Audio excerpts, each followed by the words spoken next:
வருகின்ற 2026 சட்டமன்ற தேர்தலில் பர்கூர் சட்டமன்ற தொகுதியில் ஒவ்வொரு கட்சியிலும் யாரெல்லாம் போட்டியிட வாய்ப்பிருக்கிறது, அவர்களின் பின்னணி என்ன என்பதையும் விவரிக்கிறது இந்த செய்தி தொகுப்பு.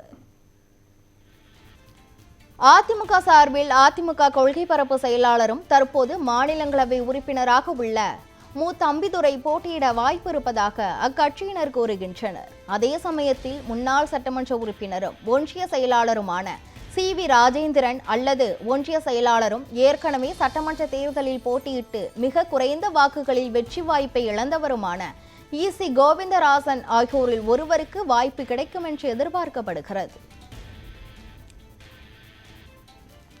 திமுக சார்பில் மாவட்ட செயலாளரும் தற்போதைய சட்டமன்ற உறுப்பினருமான மதியழகன், பேரூர் கழக செயலாளரும் பேரூராட்சி தலைவருமான வி.சி. தம்பிதுரை, ஊத்தங்கரை வடக்கு ஒன்றிய திமுக செயலாளராக பொறுப்பு வகிக்கும் மூன்றாம்பட்டி குமரேசன் ஆகியோரில் ஒருவர் வேட்பாளராக அறிவிக்கப்படுவார் என்பது அக்கட்சியினரது எதிர்பார்ப்பாக உள்ளது.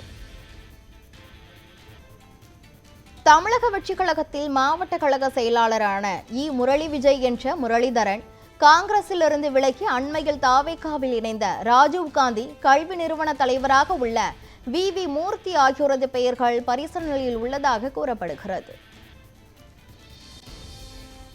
நாம் தமிழர் கட்சி சார்பில் இளைஞர் பாசறை மாநில ஒருங்கிணைப்பாளராக உள்ள கவின்குமார் போட்டியிடுகிறார்.